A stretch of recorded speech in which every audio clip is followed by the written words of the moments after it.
My name is Rochelle and I am here to demonstrate how to insert an NG tube. So before I proceed, please allow me to show you my badge, Nightingale badge, and my pewter colored scrubs. I am not wearing any jewelries. I have not received my Nightingale uniform as of this time. So this skills video will start by checking the provider's order for the NG tube insertion.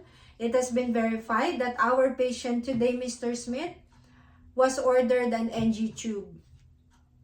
So now I can start collecting my materials for this procedure. So I have here an 18 French tube, 60 milliliters syringe with the tip, pen light, pair of clean gloves, MSS basin, water-soluble lubricating jelly, Sharpie or pen, safety pin, tape, absorbent pad, clean towel, cup with straw and water, Kleenex. I don't have pH strips and suction tube and suction machine. So now I can start by coming into my patient's room, providing privacy, doing hand hygiene, and introducing myself. Good afternoon, Mr. Smith. My name is Rochelle. I will be your nurse today, and I am here to insert your nasogastric tube. So, can you please verify to me your full name and birthday? Thank you so much, Mr. Smith. So, this NG tube was ordered by your doctor to help you with your feeding, since you cannot do a regular feeding using your mouth and your throat. Do you have any question? Okay, thank you so much. So now I can start the procedure by donning my clean gloves.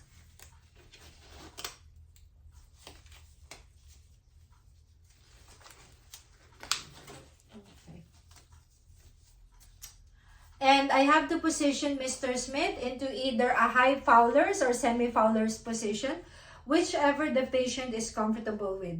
In this case, Mr. Smith has verified or verbalized that he is comfortable with the high Fowler's position. So I have placed Mr. Smith into a high Fowler's position. And I can start assessing Mr. Smith's nares, okay? So Mr. Smith, I will be shining my pen light into your nostrils to check which nostril we can use for this procedure, okay?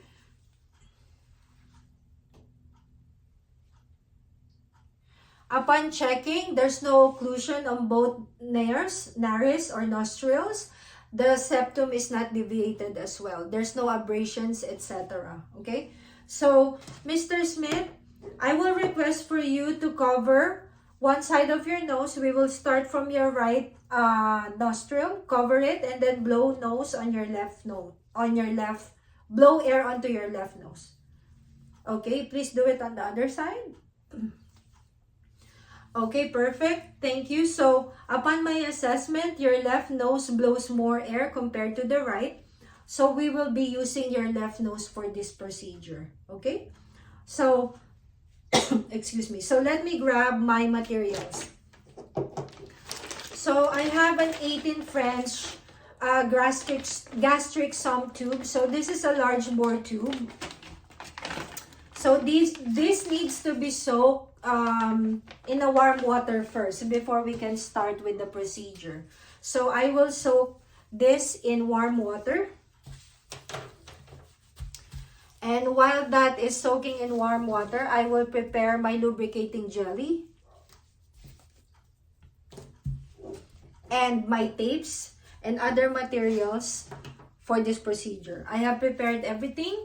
So now I can grab my tube, dry it up a little bit, and I can start measuring the length of the tube that I need to insert into Mr. Smith's nose all the way down to his stomach.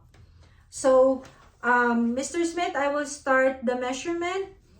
I will start by putting the tip of the tube onto Mr. Smith's nose.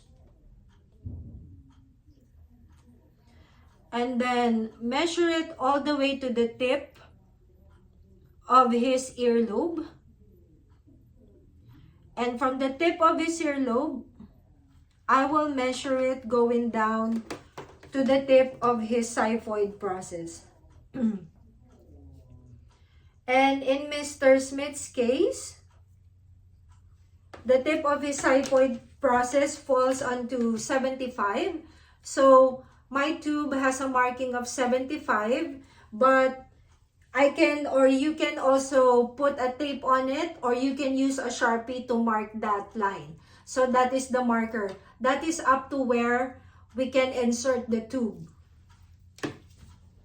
Okay, so now that we have inserted the, measured the tube, I can grab the towel and place it on Mr. Smith's chest.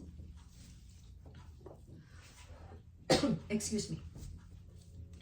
So Mr. Smith, before I do the insertion of the tube, I would like to give you some instructions that you can help me with while we're doing the procedure, okay? So you can use your index finger, raise it up if you feel like gagging, or if you are feeling uncomfortable. That will be my sign, okay?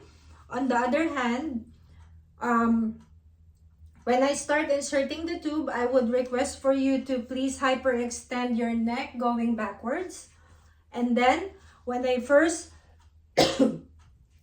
excuse me, when I first felt or see that you are gagging, I will request for you to hyperextend your neck going forward.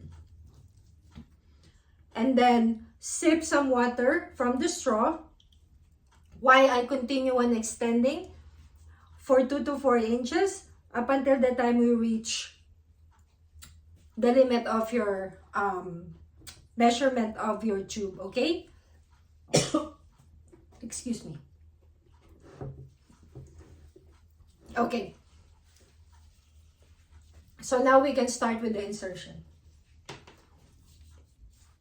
We have to make sure that the other end of the tubing is closed, inserted onto the connector. So now I will lubricate the tip of my tubing. Excuse me. And start with the insertion. So I am inserting. So now Mr. Smith is gagging. I will request for him to hyperextend his neck going forward, sipping water. I am extending at least 2 to 4 inches. I am extending. I am not getting any or feeling any resistance. And now I reach 75.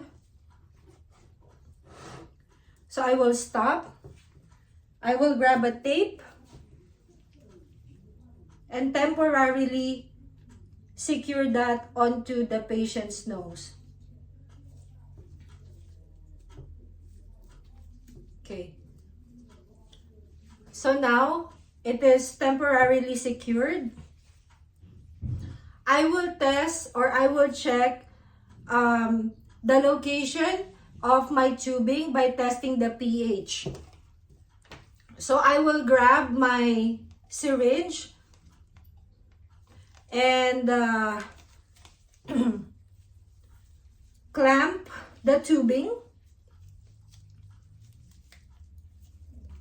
release the other tip of the tube, and then insert my syringe on it, unclamp, and aspirate at least 3 to 5 ml of the gastric content. Okay. Clamp the tubing, release my syringe, cover that, unclamp the tubing, and then mix the gastric contents a little bit, and then test it. Okay, so now I see that the gastric content is at least 3 to 5. So now that means to say that I am in the right, my tube is in the right place. So what I have to do is clamp the tubing, put that back, and return the gastric contents. Oh, unclamp and return the gastric content. I'm sorry. Okay, close that and then unclamp. Okay, so now that I have checked that my tubing is in the right position, I can secure permanently the tube. So I will remove my temporary tape and put in a tape that I have cut in half and cross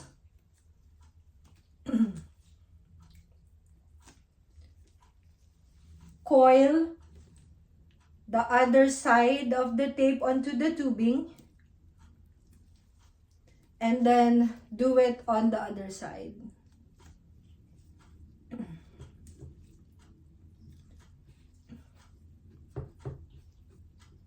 Okay, now that I have secured the tubing on the patient's nose, I will grab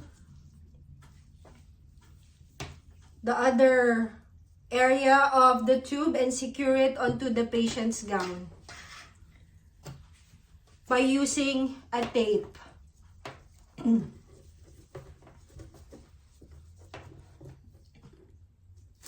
Okay, so now that I have secured the tube onto the patient's gown, I will put the bed onto the lowest position, and then I will send the patient to the x-ray. So the patient is back from x-ray, so it is confirmed that the position is correct. It's on the right spot in the intestine or in the stomach. Now I can securely attach the NG tubing either to the suction or to the feeding machine, whichever is the order of the doctor. And then I have to make sure that the end of the tubing is clamped to secure that. Okay, so in regards to the NG tube care, we have to maintain the patency of the tube all the time. We have to keep accurate records of the unit on the character of the drainage that we aspirate every time we check the placement of the tubing. And now that we have verified that, I can collect all my materials.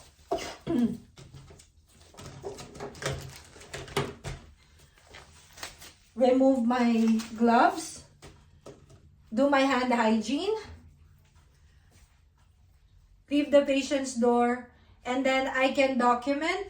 And in my documentation, I have to include the type of procedure that I did, the care that I have given, and the assessment of the patient, and how the patient responded with the procedure. Thank you.